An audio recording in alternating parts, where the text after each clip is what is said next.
Welcome to Roopa tailoring. ఇప్పుడు మనం readymade cut work అనేది వస్తుంది కదండీ! ఇప్పుడు శారీస్‌కి. అలా మనకు హ్యాండ్స్‌కి కూడా జెయింటింగ్ ఎలా చేసుకోవాలి ఈజీగా చూడండి ఇలా. రెడీమేడ్ వాళ్ళు పొడవుగా ఇచ్చేసారు. నేను 2 హ్యాండ్స్‌కి సమానంగా కట్ చేసేసాను చూడండి. ఒక హ్యాండ్ అయితే స్టిచ్ చేశాను చూడండి. ఎంత నీట్‌గా వచ్చిందో కట్ వర్క్ అనేది.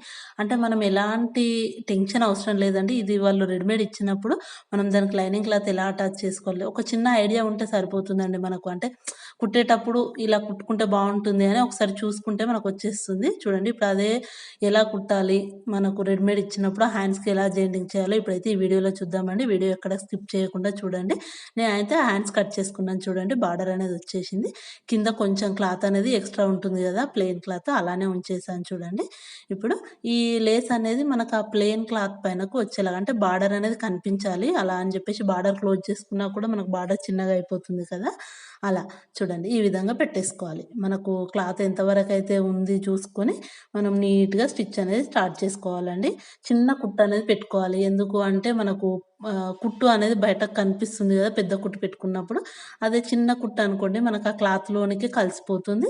మళ్ళీ ఎగ్జాక్ట్‌గా దారం గూడా కరెక్ట్ పెట్టుకోవాలండి. మనకు కుట్టు అనేది పైన కనిపించేటప్పుడు మాత్రం మామూలుగా జెయింటింగ్సు, హ్యాండ్స్ జెయింటింగ్ అలా వేసినప్పుడు కొంచెం దారం అనేది కొంచెం అటు ఇటు ఉన్న ప్రాబ్లమ్ ఏమి ఉండదు గానీ, ఇలా మనం స్టిచ్ వేసుకునేటప్పుడు మాత్రం ఎగ్జాక్ట్‌గా కలర్ అనేది ఉండేలాగా చూసుకోవాలండి. నీట్‌గా ఇలా కట్ వర్క్ అనేది ఆ బార్డర్ అనేది క్లోజ్ చేయకుండా ప్లెయిన్ క్లాత్ పైన పెట్టి ఈ విధంగా నేను చూపిచ్చే విధంగా స్టిచ్ వేసుకోండి. చూడండి ఒక స్టిచ్ అయితే వేసుకున్నాము. దాని పక్క నుంచి ఇంకొక స్టిచ్ వేసుకోండి. ఎందుకంటే మనకు ఈ కట్ వర్క్ అనేది లేసినట్టుగా రాకుండా క్లాత్ పైన డబుల్ స్టిచ్ వేసుకోవడం వల్ల అలిగినట్టుగా ఉంటుందండి చూడండి. చాలా అణిగినట్టుగా మనకి ఎత్తినట్టుగా కూడా కనిపించదు. ఇలా నీట్‌గా స్టిచ్ వేసేసుకోండి. చూడండి ఎంత బాగా వచ్చేసిందో. చాలా ఈజీగా ఇలా వేసుకోవచ్చండి. ఇప్పుడొచ్చేసి మనం దీనికి లైనింగ్. లైనింగ్ వచ్చేసి ఎలా అంటే మనం ఆల్రెడీ హ్యాండ్స్ అయితే ఏ సైజ్ అయితే ఉందో కట్ చేసేసుకొని, మనకు రివర్స్‌లో మీరు ఎంతైతే ఖర్చు మనము వదులుకున్నామో అంత ఖర్చును మాత్రం ఫోల్డ్ చేసేసుకొని కొంచెం పెద్ద స్టిచ్ అయినా సరే పర్లేదండి. ఆ స్టిచ్ అనేది వేసేసుకోవాలి స్ట్రెయిట్‌గా నేను చూపించే విధంగా అలా స్టిచ్ వేసుకుంటూ వెళ్ళిపోండి. చూడండి ఇలా. స్టిచ్ వేసుకున్న తర్వాత మనం ముందుగా కట్ వర్క్ ఏదైతే లేస్ వేసుకున్నామో, ఆ హ్యాండ్ అయితే తీసుకోండి. అదొచ్చేసి మనకు రివర్స్‌లో ఉండేలాగా చూసుకోండి. మంచి మరనేమో కింది వైపుకు, తిరమర వచ్చేసి పైనకుంటే అప్పుడు లైనింగ్ క్లాత్‌ని పెట్టేసుకోండి. అవి ఏవైతే కట్ వర్క్ దగ్గర మన కార్నర్స్ తిరిగినట్టుగా ఉంటుంది కదా!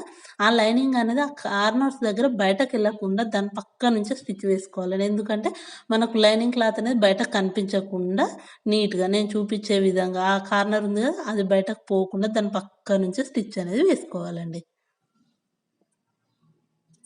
చూడండి ఇలా. నీట్‌గా స్టిచ్ వేసుకుంటూ వెళ్ళిపోతే మనకి ఈజీగా రెడీమేడ్ కట్ వర్క్ ఉన్నప్పుడు ఇలా ఈజీగా స్టిచ్ వేసేసుకోవచ్చండి. చాలా బాగుంటుంది. వేసినంక కూడా చాలా లుక్‌గా కూడా ఉంది. చూడండి వీడియో మాత్రం ఎక్కడ స్కిప్ చేయకండి. ఎవరైనా కొత్తవారు చూస్తే నా ఛానల్‌ని సబ్స్క్రైబ్ చేసుకోండి. వీడియో నచ్చితే తప్పకుండా ఒక లైక్ అయితే ఇవ్వండి ఫ్రెండ్స్. చూడండి ఎంత నీట్‌గా వచ్చేసిందో. తర్వాత డబుల్ స్టిచ్ వేసేసుకొని నార్మల్ హ్యాండ్ ఎలా కుట్టుకుంటామో అలా లోతులు తీసుకుంటే సరిపోతుందండి. వీడియో నచ్చితే తప్పకుండా లైక్ అయితే చేయండి. Thank you for watching.